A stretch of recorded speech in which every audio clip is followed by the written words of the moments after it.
Okay, this evening is going to be different from the rest of the course. This evening, I'm going to present some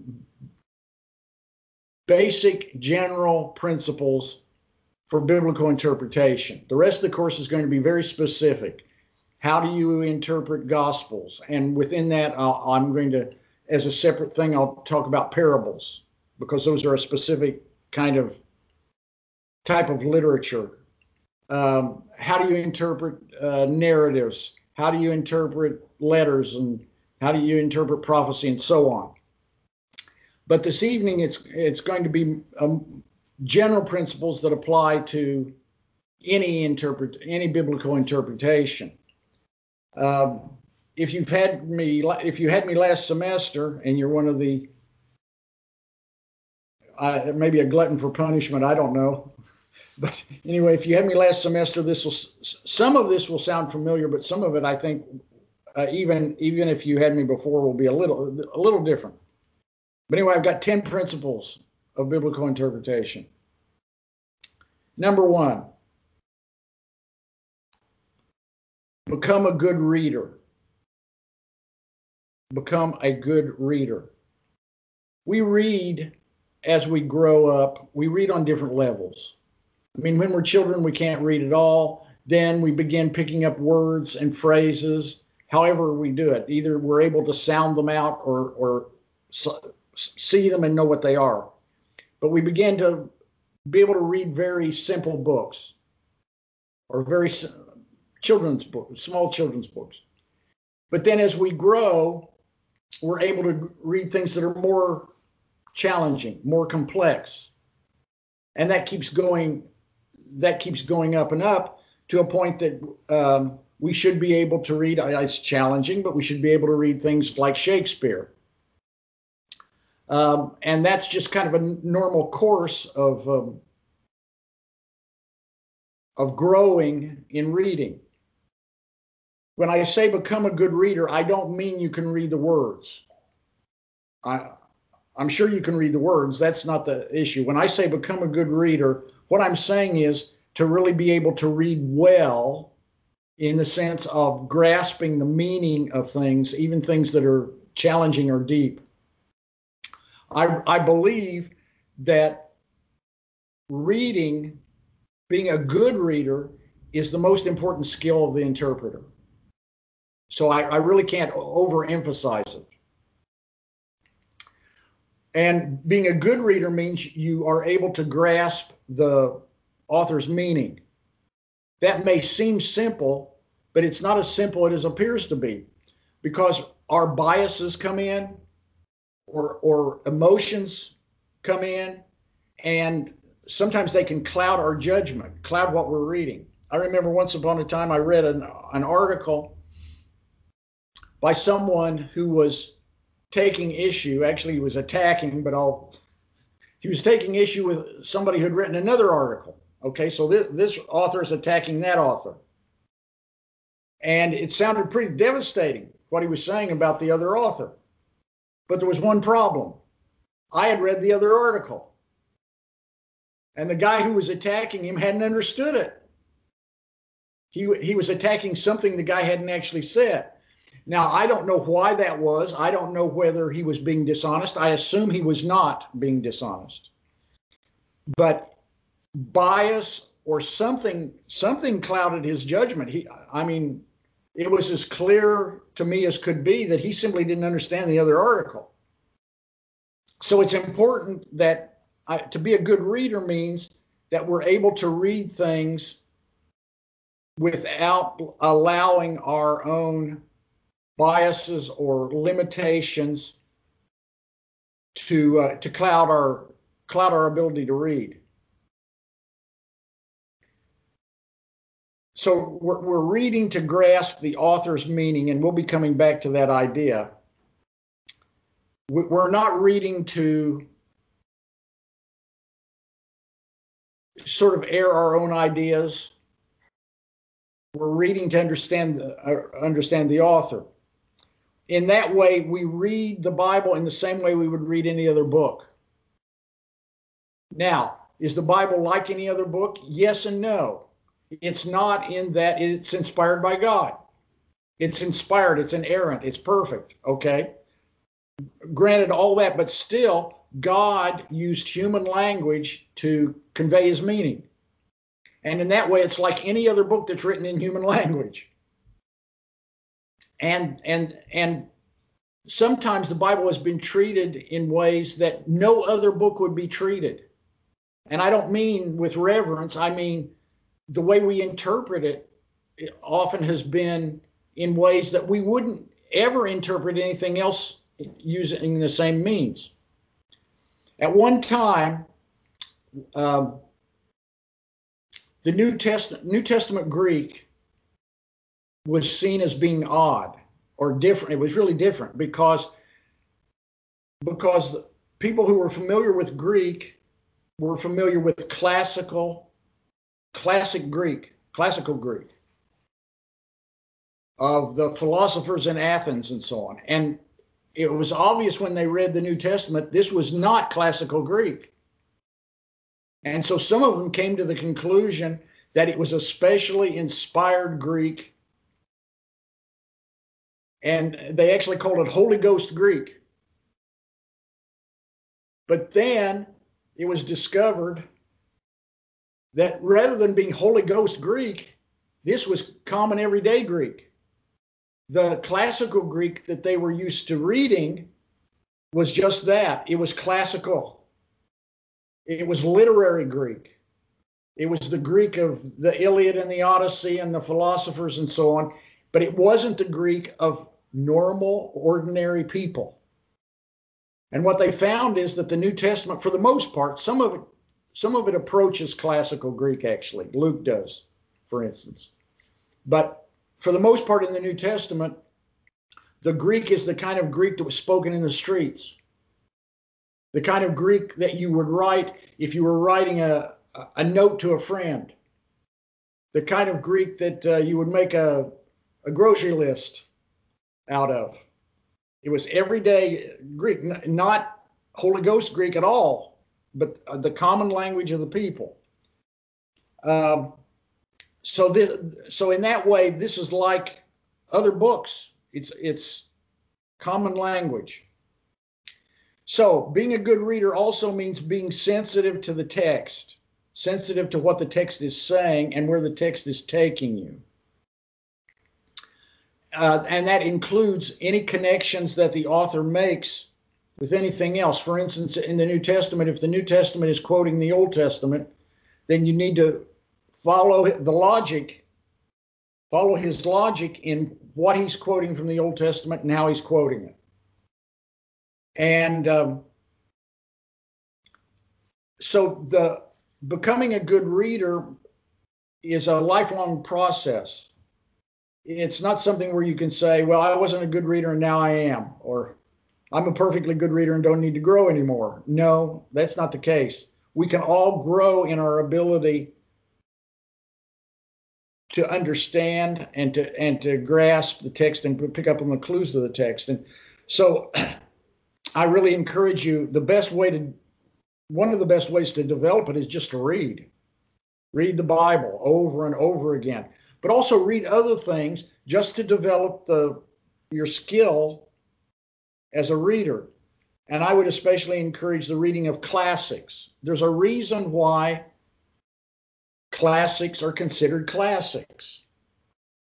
The language is on a high level, but it's not just that. The ideas are on a high level. Classics deal with big themes, and they're challenging to think about. With the Bible, we may not admit it, but some people have favorite parts of the Bible, or there are parts of the Bible they downright don't like. But we don't want to admit that because it's inspired after all, and there shouldn't be anything we don't like. But when we're reading classics, there will be some things in those classics, for instance, that we won't agree with. But being a good reader means you can read it and understand it as the author intended, even if you don't agree with it. So it's important. It's an important process. look for the author's clues to his meaning. Biblical authors did not write to confuse us. They didn't write to conceal the truth from us. They wrote to communicate. When the prophets thundered out against the abuses and the sins of Israel, they meant to be understood. When John wrote the book of Revelation, as confusing as it may seem to us, he meant to be understood. And so they mean to be understood. So we can trust that, and trust that there are clues or tracks that they leave in the sand for us to follow. And there are a number of, I'm just going to give a couple of examples of the kind of clues that we can pick up on. One has to do with inclusions. Inclusions. I sometimes call these bookends. And an example of this is in Matthew 5, at the very beginning of the Sermon on the Mount. There's a section called the Beatitudes. And it's a series, and it falls into a familiar pattern. Some characteristic is given, and then a blessing is attached to the characteristic. So the first beatitude is, blessed are the poor in spirit, and that's the characteristic, and the blessing is, for theirs is the kingdom of heaven. Okay, characteristic, poor in spirit, blessing, kingdom of heaven. I talked about inclusion. If you read carefully, if you read those carefully, you'll see that pattern. But there's another pattern you'll see. The first beatitude and the last beatitude are the only two that have the same blessing attached to them, like bookends. Kingdom of heaven is the blessing in for the first one and the last one. And what that does, when you see that in the Bible, when you see that bookend or inclusion idea, it means that those are the two, you might say those are the two goalposts, and that everything else in between should be written or should be read in light of the bookends. Okay, another example. And actually, there are bookends around the entire Sermon on the Mount. Sermon on the Mount is Matthew 5, 6, and 7. And early in the Sermon on the Mount, he makes a reference to the law and the prophets. And at the end, he makes another reference to the law and the prophets. And in between, he talks about what he's teaching and how it's the true fulfillment of the law and the prophets. It's the true fulfillment of God's righteousness. Okay, so inclusion. Another example would be parallelism. And we'll be talking more about this because parallelism is the basic characteristic of of Hebrew poetry. So it's the basic characteristic of the Psalms and other places in the Old Testament where there's poetry. Parallelism means, and scholars have created massive lists of parallels, the different kinds of parallelism. My only concern about those lists is that they might limit our thinking. We may be trying so hard to figure out where it fits, which kind is this, that we may miss what's actually going on in it. So what I encourage people to do is, rather than thinking what type of parallel this is, it's valuable to know the types, but rather than thinking about what type it is, think about think about the lines as being parallel, and in your own mind think through what is the parallel, what kind of parallel, how does it function? On a most basic level, the most basic level of parallelism is the same thing is said twice in different wording, but it's the same idea. Another form of parallelism goes in a different direction. You might say there's a positive and a negative. It's stated in a positive way, it's stated in a negative way. So it's actually a contrast. But let me give you an example. Psalm 73, verses 21 and 22. I'm reading from the ESV. When my soul was embittered, when I was pricked in heart, I was brutish and ignorant. I was like a beast toward you. Okay, notice the first two lines are parallel. When my soul was embittered is parallel to I was pricked in heart. He was bitter. He calls it pricked in heart. Then as a result of that, the next two are also parallel. I was brutish and ignorant is parallel to I was like a beast. Are you following me? Does that make sense?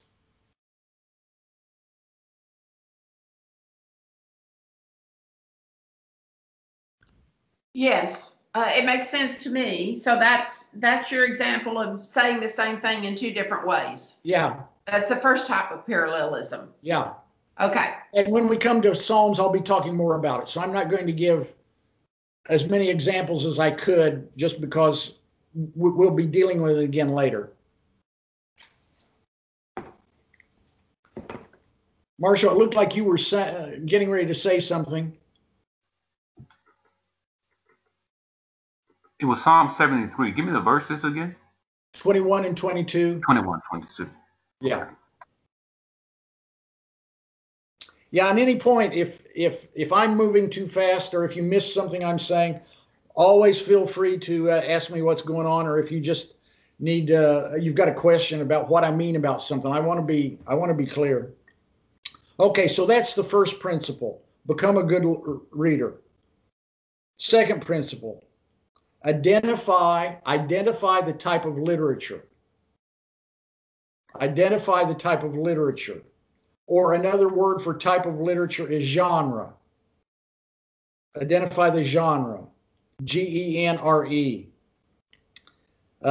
very often will see genre, but that just means type of literature, so I use it the other way. The Bible is filled with different kinds of literature. In one sense, the Bible is a library. It has narrative history. It has a specific kind of history called biography. That's what the four Gospels are. It has poetry, proverbs, prophecy, letters, visionary literature that we call apocalyptic. All these different kinds of literature. And somebody might be tempted to say, why all these different types? And I believe the reason is God is speaking through all of them, and he could convey the same thing through any one of them, but each one of them has a different effect on us. Each one of them communicates to us in a different way than the others. And if we think about it, we know that the experience of reading different kinds of literature really is different. For instance, if you pick up a novel and start reading it, you expect certain things, and even the kind of novel it is. Is it a romance? Is it a mystery? Is it science fiction? You expect something different from each of those, but you expect something even more different if you're reading history. Something different again if you're reading a book of poems. And so when it's important in interpretation that we identify what kind of literature we're dealing with, because we're going to rightfully expect different things from different kinds of literature. They don't communicate in the same way. So that's number two. Identify the type of, and most of this course is going to be right there talking about the characteristics of those different types of literature and how you interpret them. So that's number 2, identify the type of literature. Number 3, find the original author's intended meaning. Find the original author's intended meaning. This should be your aim. God reveals himself, or he revealed himself through the original author. You might say that God is the author behind the author. But that means that the human author's intention is God's intention. And our job as interpreters is not to create something new. It's not to be clever. It's not to come up with something that nobody's ever thought of about this passage. Our job is to understand the original author's intended meaning.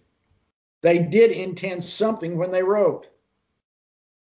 Just as if you write a letter or an email or a text to somebody, you intend that to do something, to encourage them, to set up a time when you're going to meet, something. You intend it to do something. Biblical writers intended to do something when they wrote, and our basic aim should be to find out what that is. Okay, that's number 3. Number 4, ask the right questions. Ask the right questions. Have any of you ever seen the film I, Robot? Will Smith is the main character. Marshall looks like he's seen it. In that movie, Will Smith is a police officer. It's all futuristic. Okay, it's all futuristic. It was based on a book written by Isaac Asimov, who was one of the great science fiction writers. But it's futuristic, and Will Smith is investigating the death of a scientist. But he has a personal connection with this scientist because the scientist was somebody who had rebuilt Will Smith's character after a horrific trauma to his body. Okay, so as he's in investigating this, there's a holograph. Remember, it's futuristic. There's a holograph of the scientist, and the scientist at one point says in the holograph, "You're not asking the right question." And later on, he says, "That's the right question." And that's what I'm saying about when it comes to the Bible, we need to ask the right questions. If you ask the wrong question, you're never going to get the right answer. No matter how firmly you believe it or how passionate you are about it, if you ask the wrong question, you're not going to get the right answer. But what is the right question? The right question is the question that gets at the author's intended meaning. That's the right question. The wrong question gets at some other meaning other than the author's. And again, it doesn't matter how important the question seems to us, how passionate we are about it. If it doesn't fit with the author's intended meaning, then we're going off somewhere else. We're not asking the right questions. Can you give an example, a biblical example? And I'm being asked if I can give a biblical example, and yes, I'm coming right to that. But before that, I want to say, look for the author's clues. Again, we're following the author's tracks. We're looking at the author's clues for where he wants us to get. We're not importing some kind of meaning from the outside into the text, but we want to find out what's there. Okay, example. Here's an example. In Genesis 1 and 2, we have the story of creation. Genesis 1 gives the 6 days of creation and then God rests on the seventh day at the beginning of chapter 2. And it's the, what should I say, the panoramic view of creation. This is all creation. Bang, bang, bang, bang. Okay. Then in chapter 2, the author zeroes in on the creation of human beings. So that's sort of like, first you get the big overall view, and then you get the more specific view. Genesis 1 and 2 was not written to answer our scientific questions. It was not written to tell us how old the earth is, to answer the question, were there dinosaurs, or is evolution true? It simply wasn't written for those reasons. And if we think about it, we should realize that. For instance, evolution, nobody believed in evolution until the mid-1800s. And Darwin, Moses writing about evolution in Genesis 1 would have been, nobody would have understood what he was talking about. That simply wasn't part of it thinking. So why was Genesis 1 and 2 written? What are the right questions? Look at the book itself, and what you're going to see is the right questions are questions like these. What is God like? God is the all-powerful, infinite creator. And Genesis 1 and 2 says a lot about God. Another question is, what is God's relationship to creation? What are humans, and what is their relationship to God and creation? Those are the kinds of questions that come right out of the text itself, not ones that we impose on it from the outside. Now, that's not to say that questions having to do with evolution are not important. I'm just saying they're not addressed by Genesis 1 unless somebody is an atheistic evolutionist, and then it is addressed because you've got God. God creates everything. Okay, any questions about any of that?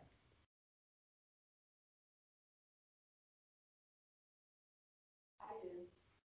Are there always right, is there one always right question, one question that's always right, and how do you know how to ask the right questions? How do you know what the right questions are? Okay, I'm being asked, how do you know what the right question is? No, there may be more than one right question. Yeah, so is there one that you can always ask? Is there one you can always ask? I mean, maybe not. Well, like, what yeah. is God like? What is God like? Okay, all right. I can't imagine what part of the Bible you couldn't ask that same question. What is God like? The Bible's all about God and revealing himself to us. Okay, what was the other part of your question, or did that answer it? Well, how do you know what the right questions are? Well, I go back to what I've already said. You know what the right questions are by doing your best to learn what the author's intended meaning is, and asking questions that are in harmony with that, and being very careful not to import something from the outside that I may be very interested in, but it's simply not addressed by the text. Okay. Number 5, discover the big idea or main theme of the passage. Discover the big idea or the main theme of the passage. The question here is, what is the author's main point in writing this book and including this passage in this book? We will have more to say about this from the standpoint of context, but every book has some kind of main theme, some big idea that it's why the author wrote. And then within that, I mean, okay, here's the overall book, but then everything in the book will help support that main theme. There may be other themes, but they will be in harmony and they'll be supporting that main theme. And so it's very important to to discover, to ask about, and to discover the main theme, both of the entire book and of the specific passage that we're in. Some examples. The four Gospels are rich with themes. For instance, Mark, discipleship, faith, are both tremendous themes in Mark. Matthew, fulfillment, righteousness, teaching are all themes, and faith as well are all themes there. Luke, God cares about the outcasts. He cares about the people who are on the outside. Prayer, joy, those are all themes in Luke. In John is especially rich with themes: truth, light, life, love, and so on. But in all the things that I've mentioned there, I haven't mentioned the biggest theme in all those books. All those are important themes, and each one of them will richly repay your study. But the big theme of Matthew, Mark, Luke, and John is Jesus. He is the theme of all of them. And all of those other themes get their meaning, get their power from him.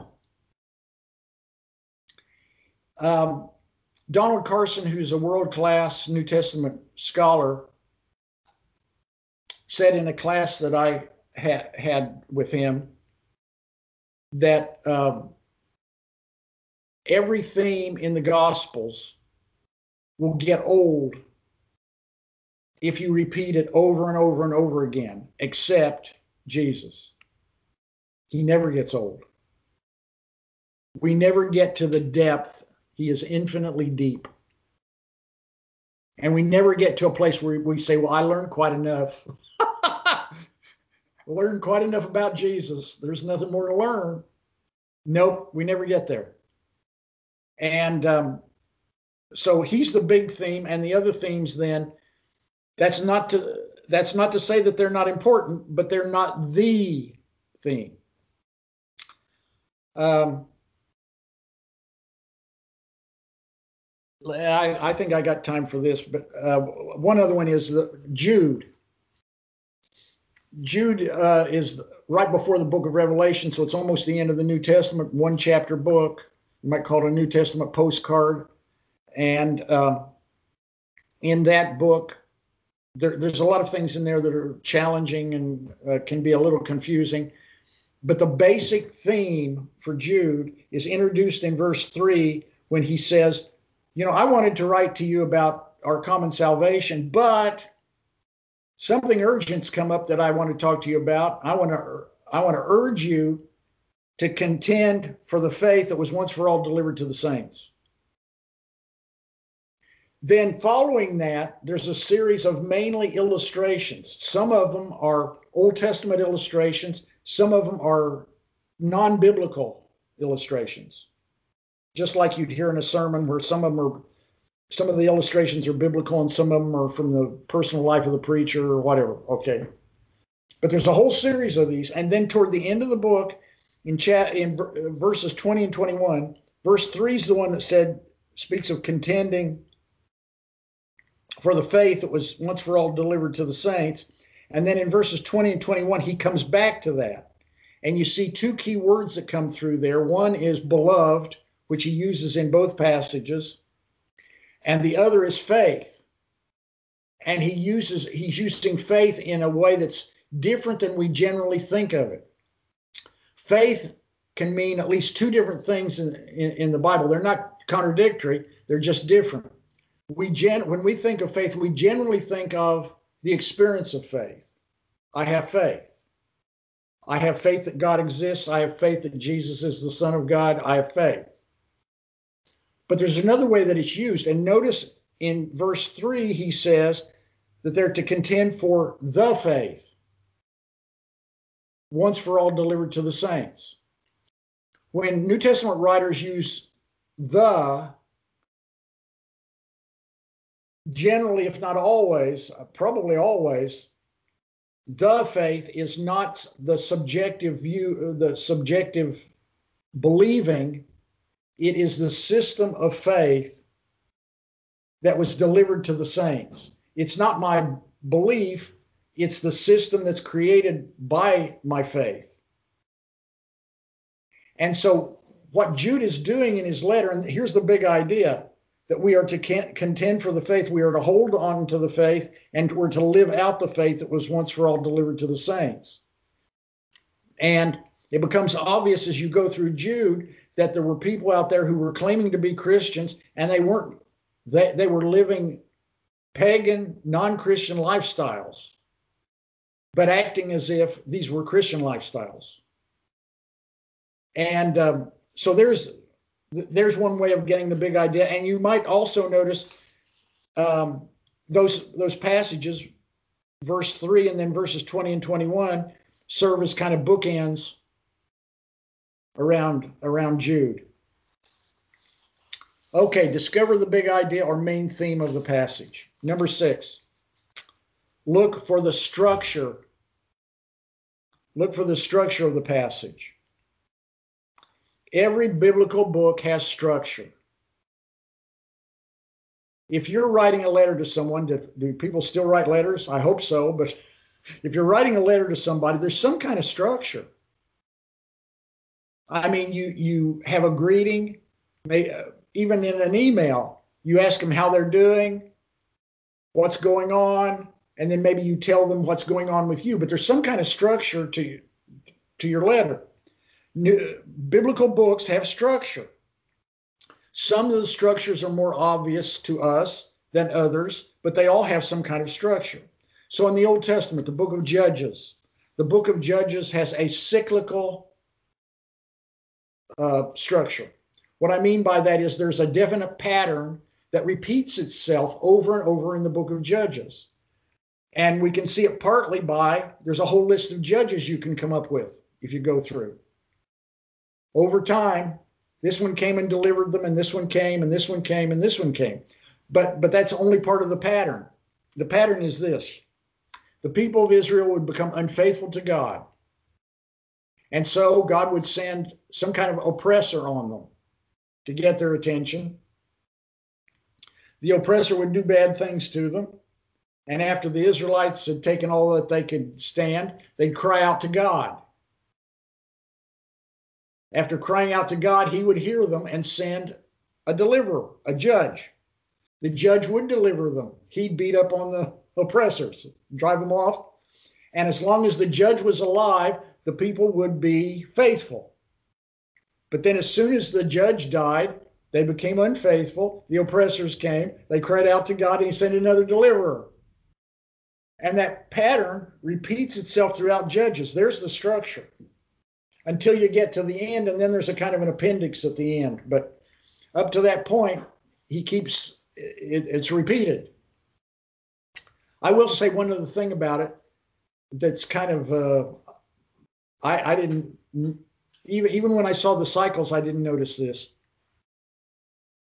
About halfway through, well, almost exactly halfway through, the judge that appears is Gideon. Gideon is the first of the judges that you would really say was a mixed character. Was he a man of faith? Yes, but he really had some doubts. And there were some other things about him that are less than admirable, okay? Overall, he was an impressive deliverer, but he had some problems. After Gideon, all the judges are negative. They still come and deliver the people. In some cases they do. In some cases, they're tyrants. And the last of the judges is Samson. Samson was strong, but you read that account, and he had some real serious problems, okay? And even at the end, even at the end of his life, his eyes have been poked out by the Philistines. He's been captive.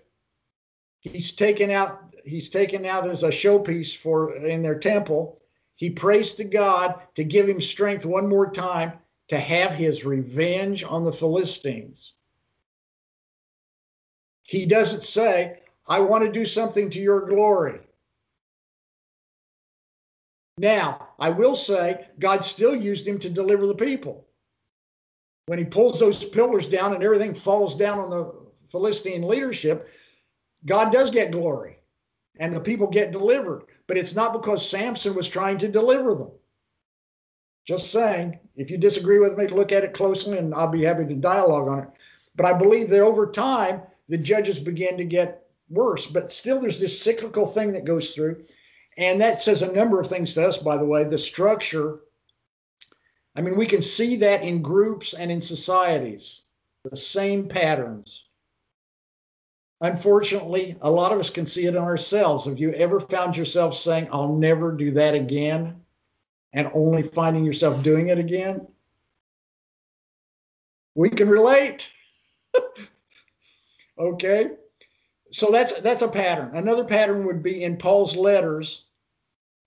Anybody in the Greco-Roman world of Paul's day would have recognized Paul's letters as letters. It'd be sort of like today, if we saw a letter and it said, Dear so-and-so, how are you? Sincerely, or love, so-and-so. We recognize that as a letter. People reading Paul's letters would recognize them as letters. Now, they would also recognize them as being different because he was a Christian and he Christianized them. He talked about grace and mercy, and so there are distinctively Christian things in it, but still it's a letter form. And there's a certain pattern to letters. So that gives us structure. Or history, whether it's Old Testament or New Testament. In history, there's a storyline. It begins here and these things happen, and then there's some kind of conclusion over here. Sometimes some books are more difficult. For instance, the book of James has been notoriously difficult to outline. I've seen all kinds of outlines of it, and I didn't find any of them convincing. And I came to the conclusion that James has what might be called a rondo style, which means is he's got certain themes that just are woven throughout, and he'll keep them back to them. You can't really outline it in a traditional way, but you can see that he keeps coming back to certain things throughout his book. I think James does that, and First John does it as well. Now you may say, yeah, but it's really hard to figure out the structure of some of these books. And what I would say is, if you can discover the structure, great. If you're having trouble with the structure, get the flow. Even if you can't make an outline of the book, if you say, here's the flow of the book, this is the way it proceeds. It starts here, and he does this stuff, and he ends over here. And I see how this book flows. Even if you couldn't outline it, if you know the flow, you'll have a sense of the structure. And I really think that a lot of times we intuitively sense what the structure is, even though we may have trouble on a conscious level with it. Okay, number seven. Examine repeated words and phrases. If you've had me before, you know this is huge with me. Examine repeated words and phrases. I believe that I actually think it's the main way that biblical writers emphasize important points is by repeating words and phrases. Their vocabulary, both the Hebrews and the Greeks, had a vocabulary that was much more limited than English. The English language is rich with synonyms. So we don't just have a word for rabbit, hare, cottontail, bunny. We've got a whole bunch of them. We could do the same thing with any number of things. Our language is rich with synonyms. Hebrew and Greek was not. They would have a few, but not like English. So one of the things they did, and people do it in English too, we just don't do it to the same extent, but we do it as well. I mean, read some of the great speeches, for instance, in American history. Read Lincoln's speeches. Read John F. Kennedy, ask not what the nation can do for you, what you can do for your nation. Read Martin Luther King, I Have a Dream. Read those and see they will repeat things for effect. Well, the biblical writers did that. They repeat things. So, and they do that to emphasize. Sometimes they're giving you the structure when they do it. They repeat it strategically, and if you look at it, you say, whoa, there's the outline. Other times, they're just repeating themes, but they're telling you what's important. So, some examples. In the book of Amos, chapters 1 and 2, there is a series of oracles against different nations and their sins. And there's a repeated phrase throughout for three transgressions and for four. For 3 transgressions and for 4. And then there's something about what they've done and how God's going to judge them.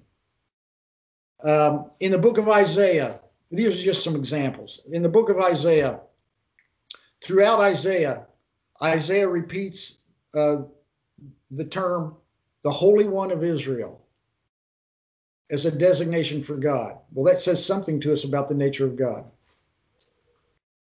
Or Gospel of John. John uses the word believe. Sometimes John has been called the Gospel of Belief, but he uses the word believe over 50 times. The book of Titus, he repeats the phrase good works. 1 John has lots of themes. One of them is light and darkness that's repeated. Gospel of John, chapter 15. So most of these are throughout a whole book, but in this case, in John 15, John uses a term, depending on your translation, either the term remain or abide. And he repeats it. He repeats it in that chapter. And it's a very important part of the chapter. Book of Acts. The word baptize or baptism appears about 27 times. Something's being emphasized there. So we could go on and on with that. Most, if not all, biblical books have these repeated words and phrases within the book. The author's emphasizing something. John wants us to know how important it is to believe that Jesus is the Christ, the Son of God. And so he emphasizes it by repeating that term. Number 8, note the context. Number 8, note the context. All of our interpretations need to be within the context. When somebody, and this is very tempting, and people do it all the time, but we need to watch what other people are doing, and we need to think about ourselves as well. I'm not against quoting a verse, but you need to make sure if you're quoting a verse that you know what the context is and you're not ripping it out. Are you following me? A verse can appear to mean something very different from what it actually means without its context. meaning comes in context. So it is so important to keep the context in mind and to interpret things within that context. And by the way, I just find it so exciting when you do that. It's one thing to be able to quote a whole series of verses that may or may not be in context, but it's another thing when you go through a book of the Bible and you see everything in context. It gets the original power of that book comes through when you do that. Okay, let me give you an example. A verse that would be familiar to a lot of us. Revelation 3:20. Behold, I stand at the door and knock. If any man hears my voice and opens to me, I will come in and eat with him and he with me. Okay? That verse has been used to tell non-Christians how to become Christians. Let Jesus into your heart. There's one problem. That was not written to non-Christians. It was written to Christians. In Revelation chapters 2 and 3, here's the context. In Revelation chapters 2 and 3, there's a series of 7 letters. 7 letters to 7 churches. Some of the churches, most of the churches have, Jesus commends them for something and then he rebukes them for something. In some cases, there is no rebuke. Everything's positive. And in the case of Laodicea, that's the last church, and that's where this appears. There was nothing, he didn't have anything good to say about them.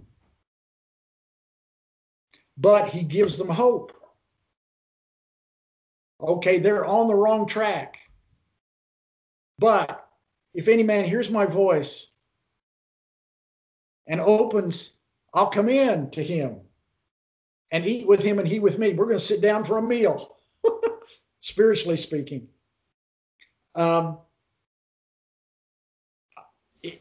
It gets more power when you realize that, because what he's saying is that the church and Christians can lock Jesus out. And that he stands at the door and he knocks and he calls. If any man hears my voice, I'll open and opens the door, I'll come in. I'm not going to knock the door down. I'm not going to force my way in, but I'm here for you and I'm waiting. So context is so important because it can appear to mean something very different if we don't keep the context. Okay, number 9. Seek information on the historical, cultural background of the book or passage. Seek information on the historical, cultural background of the passage. This is part of the context. The Bible did not fall down out of heaven one day. It was spoken into real history, into real cultures. When Amos spoke, he was speaking to the northern tribes of Israel. When Paul wrote to the Philippians, he was writing to a group of people in the Roman Empire, in a specific city with specific characteristics. When John wrote the book of Revelation, he was writing to a group of people who had suffered persecution under the Romans, and it was going to get much worse. And he writes to encourage them. But you see, it was in the midst of the Roman Empire. It didn't just fall down out of heaven with no context. There's very much a context to it. And we have a disadvantage in that their history and culture is different from ours. I had a teacher by the name of Philip Slade who used to say that the first ones who heard the parables of Jesus had instantaneous exegesis. That's what he called it. What he's saying is, when he said a sower goes forth to sow, they knew that. They knew what that meant. When he said there was this net that went into the sea and pulled up these fish, they knew that. When he told about a Pharisee and a publican or tax collector, they knew them. We need some help knowing about those things, but they knew them firsthand. So it helps us to sit where they sat and hear the message as they heard it if we know some of that background. So in reading some more examples, in Exodus 20, you have the Ten Commandments, and in Deuteronomy, you have Moses preaching the law. Deuteronomy actually is a misnomer because it means second law, but Deuteronomy is not a second law or the second giving of the law. It's Moses on the plains of Moab preaching sermons on the law and explaining it to them. But anyway, it helps us in understanding both Exodus 20 and Deuteronomy if we know something about vassal treaties in the ancient world. We're familiar with treaties or with legal documents. And so from that standpoint, we should be able to understand, okay, this is like a legal document. God is using that form to convey something. Or in the books of Jonah and Nahum, the city of Nineveh, one-time capital of the Assyrian Empire, plays a prominent role in those two books, in Jonah and Nahum. Well, it helps a lot if we understand something about the history and the culture of the Assyrian Empire and of Nineveh. If we don't really understand that, we don't really understand what's going on in Jonah or Nahum, either one. It brings out a lot more meaning. We can still get the basic idea, but we just miss a lot if we don't understand why Jonah hated the Assyrians so much. He comes off as being petty. He wasn't being petty. He wasn't right. But he wasn't being petty. These were evil people. And the more we understand about them, the more we can understand that. Or when you read Philippians, Philippi was a real city in the Roman Empire. It had a history. Paul had a history with that city before he ever wrote the letter to them. But also they had history, and they had certain things that were a very important part of their city, and those things come out in the letter. So it helps us when we see that. Number 10, and finally. Can you repeat number 9 before you go to number 10? Oh, yeah. Seek information on the historical, cultural background. Seek information on the historical, cultural background. And I gave a few examples, but I could give many more. There's just so many things that help us. So many things that help us. You need to find those where. There are books that talk about it. If good commentaries will, but also there's a book called.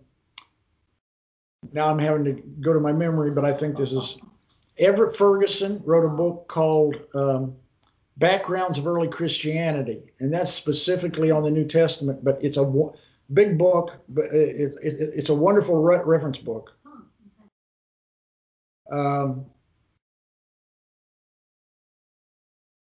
Also, InterVarsity Press has put out a series of dictionaries. I'm not sure how many there are, but there's one on the 5 books of Moses. There's one on the historical books. And so on, all the way through the Bible, Old and New Testament. And I don't know if you'd want to. I mean, if there's a library, or at this point with COVID, I don't even know how accessible these things are.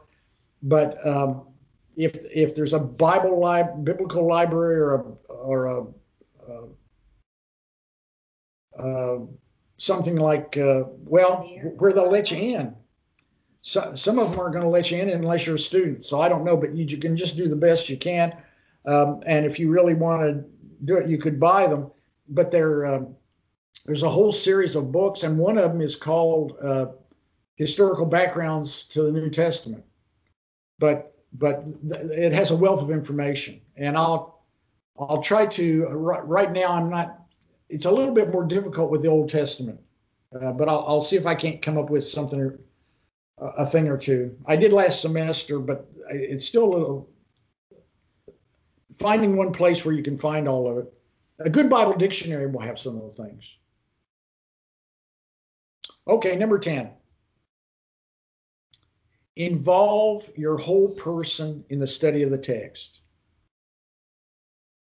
Involve your whole person or whole self in the study of the text. We human beings are not just one thing. You know what I'm saying? We're not just minds. We're not just emotions. And when we come to the biblical text, I'm saying bring your whole self to the text.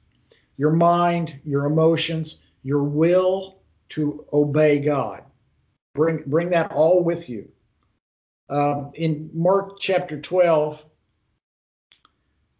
Jesus quotes a passage from Deuteronomy as the greatest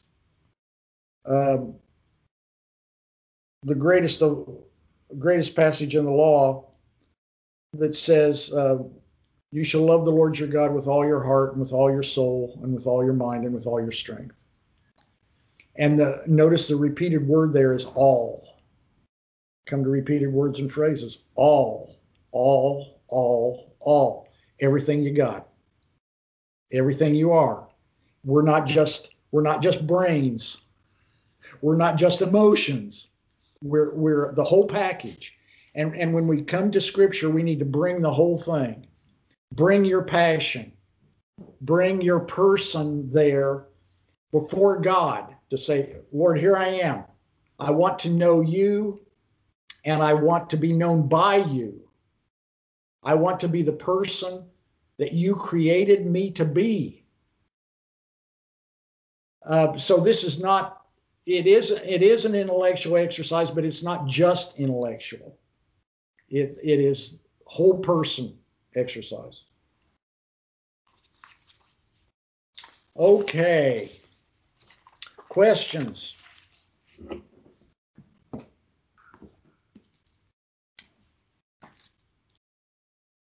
Or comments?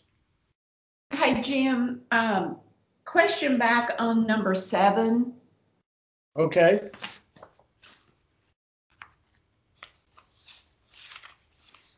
Okay.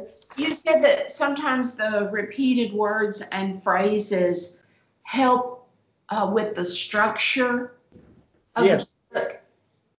You gave 4 or 5 examples. The only one that I see on the surface that leads to the structure is the one you gave on Amos. Is that correct? Were there other ones that you mentioned? The Isaiah, the repetition of the phrase, the Holy One of Israel, was that structural? The others were not structural. I can give you another one. It'll sound familiar to you. Okay. Maybe from last semester. Jonah.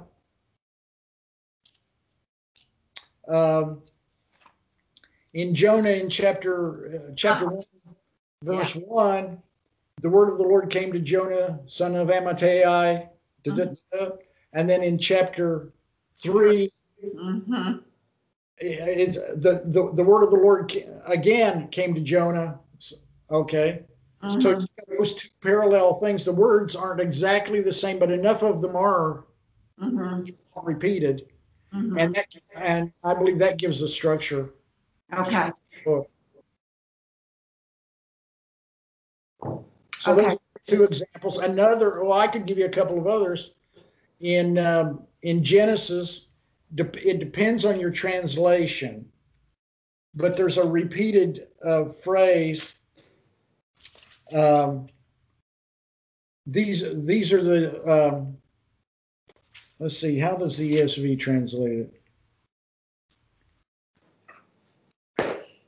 Where are you looking in Genesis? Chapter 2, verse 4.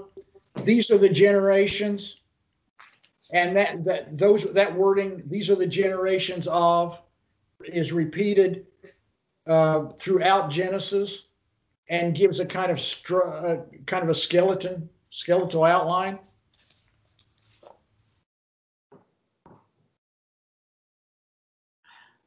And I'll give. Well, okay, now that one, a skeletal outline of what? Because because through the first part,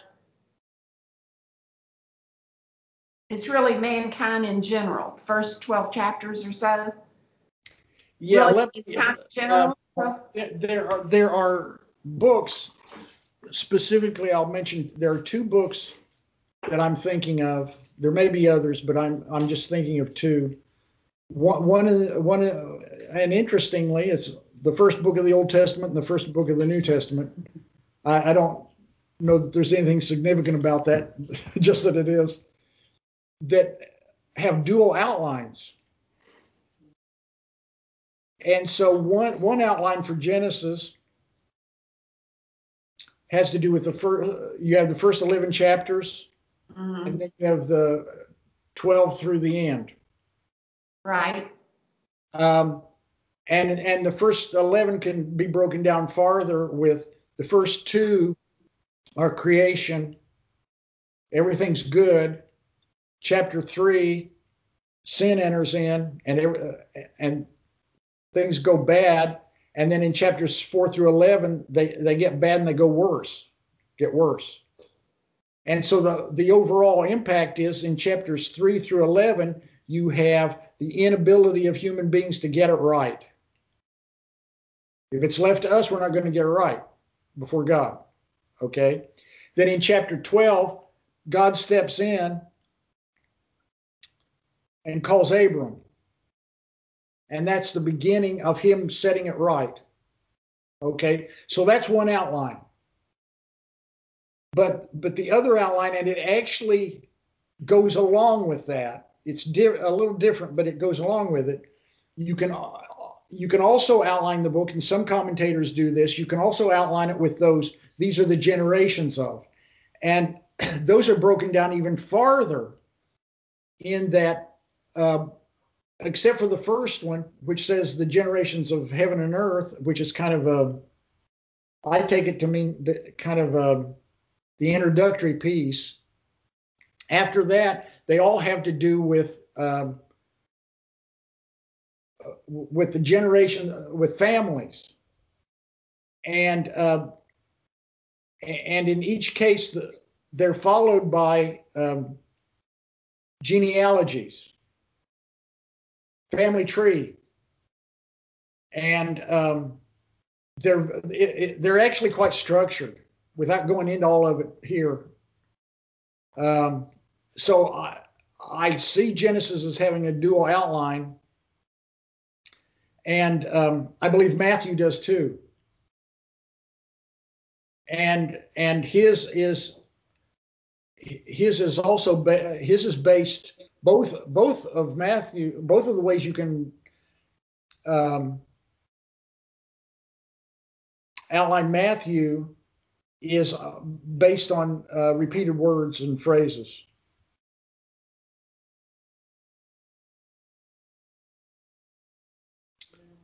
In Matthew, there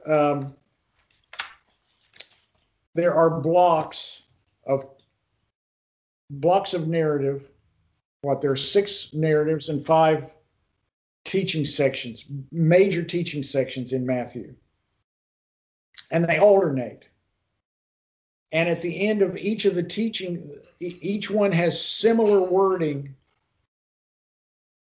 if not exact, pretty close. Each one has similar wording at the end of the teaching section. For instance, the first narrative section is chapters 1 through 4. The first major teaching section is 5 through 7. then notice, if you've got your Bible there, at the end of the Sermon on the Mount, at the end of chapter 7, it ends with verses 28 and 29 when it says, "And when Jesus finished these sayings, the crowds were astonished, for he was teaching them as one who had authority and not as their scribes and Pharisees." Notice, and when Jesus finished these sayings, each of the teaching sections ends with something like that, with wording that's like that. So you've got this alternating between what Jesus did and what he said. So those are some examples. Does that help? Yeah, let's see, is my mic on? Yes. I'm reading the Bible through with this in the year, through in 1 year, and using YouVersion and the Bible Project to do that. And so, there are devotionals that kind of give, like the Bible Project is prone to do, the overview of the book, or at least the different sections of the book. Yeah. But I want to go back to this structure idea in Genesis. So what you're basically saying is, you said 2 outlines, that kind of follows 2 outlines. So yeah. I want to make sure that I'm getting it. So basically, a good way to understand Genesis is that these generations of men that God reaches to, basically what the other outline is, within each generation, they're prone to do wrong. They do wrong. God extends mercy and calls them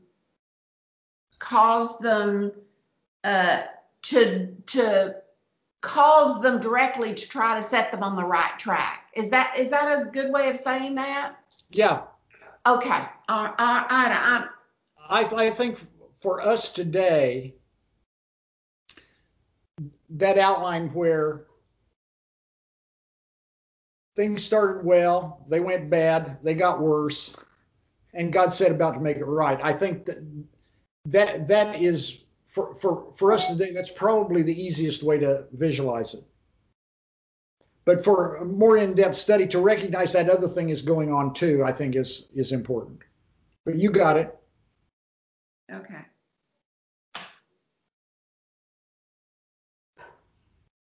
Yeah, I have sometimes been amazed at looking at these and thinking, I have trouble enough with one outline. I can't imagine they're using 2.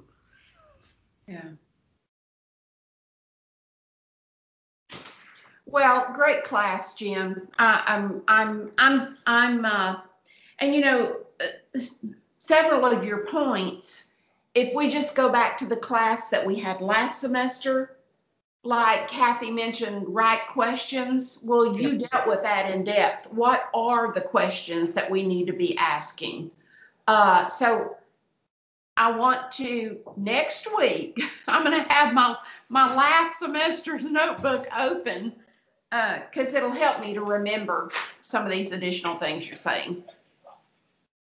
Good. But, great class. Thank you so much. Appreciate your work presenting this. And with that, I will say good evening. Good evening to you.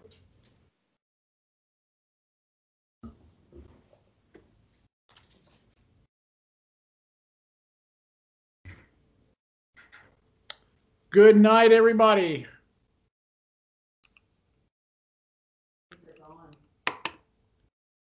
Well, it's possible that Emily was still there, but